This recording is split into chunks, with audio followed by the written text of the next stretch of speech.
Hello दोस्तों, welcome back to my channel. और आज हम बात करने वाले दोस्तों एक ऐसे टेक्निकल थ्योरी के बारे में जिसका यूज करके आप काफी अच्छे प्रॉफिट्स बना सकते हैं। दोस्तों हम बात कर रहे हैं एलियट वेव थ्योरी के बारे में।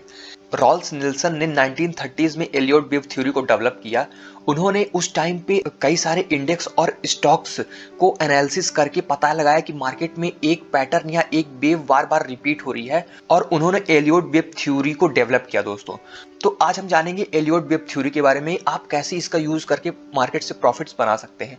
और अगर आप हमारे चैनल में नए हैं तो हमारे चैनल को सब्सक्राइब कर लीजिए, बेल आइकन प्रेस कर दीजिए। तो चलिए शुरू करते हैं।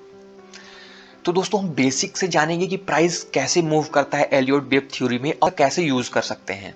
तो हम सबसे पहले बात करें दोस्तों, तो एलियट वेव थ्योरी 5 वेव से बनी होती है, जिसमें 5 वेव इंपल्सिव वेव होती हैं और 3 करेक्टिव वेव होती हैं। तो चलिए हम जान लेते हैं इनके बारे में।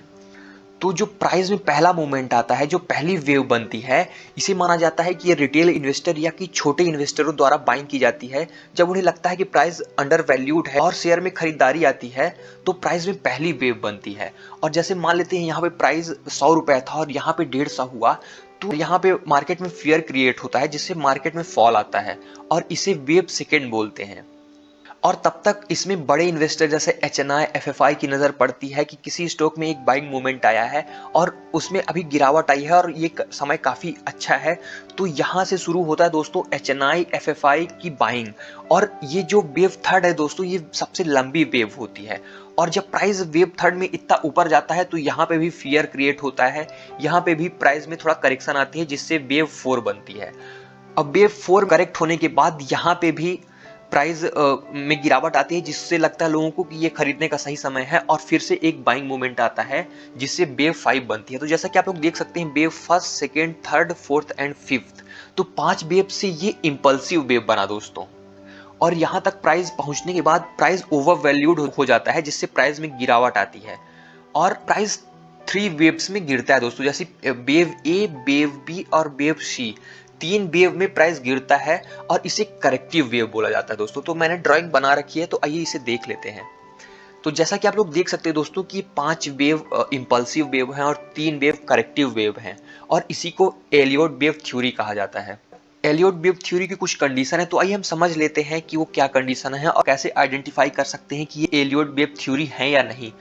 तो दोस्तों जो पहली वेव होती है और उसके बाद जो दूसरी वेव बनती है, तो दूसरी वेव पहली वेव के लो को ब्रेक नहीं करनी चाहिए। और सेकेंड रूल है दोस्तों कि थर्ड वेव सबसे लंबी होनी चाहिए।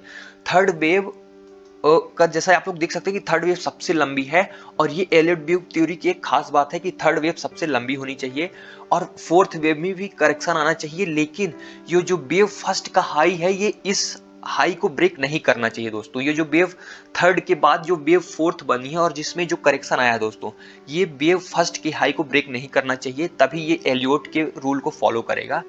और वेव 5 में फिर एक बाइंग मूवमेंट आना चाहिए और यहाँ तक प्राइस काफी ओवर वैल्यूड हो जाता है और यहाँ पर काफी हैवी सेलिंग आती है जिससे प्राइस में गिरावट आती है। तो अगर आप लोग सही समय प्रॉफिट बुक करना चाहते हैं तो आप लोग वेव 3 के हाई तक अगर प्राइस आता है तो आप लोग यहाँ पे अपना स्टॉप लॉस लगा के आप अपनी पोजीशन कट कर सकते हैं, यहाँ पे अपना प्रॉफिट बुक कर सकते हैं दोस्तों।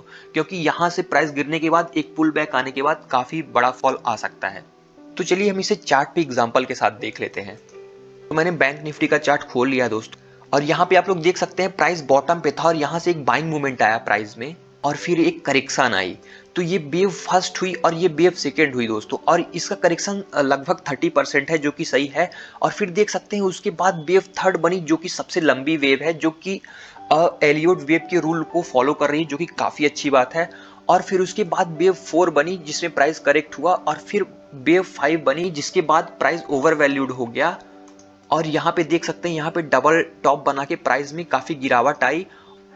ये इंपल्सिव वेव बनने के बाद ये भी आप लोग देख सकते हैं कि वेव ए, वेव बी, वेव सी, ये 3 करेक्टिव वेव बनी, लेकिन यहाँ से बाइंग मूवमेंट फिर से स्टार्ट हो गया दोस्तों। बैंक निफ्टी को हम करंट सिचुएशन पे देखें, हमने बैंक निफ्टी को 1 आवर टाइम फ्रेम पे कर लिया और हम देख लेते हैं कि बैंक निफ्टी अभी किस वेव पे चल रहा है। तो जैसा कि आप लोग देख सकते हैं दोस्तों कि बॉटम से एक बाइंग आई है जिसे वेव फर्स्ट बनी है और उसके बाद वेव सेकेंड बनी है और यहाँ पे सबसे लंबी वेव थर्ड बनी है, उसके बाद वेव फोर्थ बनी है। तो यहाँ पे वेव फिफ्थ बन सकती है दोस्तों और यहाँ पे बैंक निफ्टी में एक बाइंग मूवमेंट आ सकता है। आई थिंक आप लोगों को एलियट वेब थ्योरी का रूल समझ में आ गया होगा दोस्तों। तो ये वीडियो कैसी लगी कमेंट में जरूर बताइएगा, और अगर आप अभी तक वीडियो में बने तो आप हमारे लिए काफी खास हैं। थैंक्स फॉर वॉचिंग, मिलते हैं नेक्स्ट वीडियो में।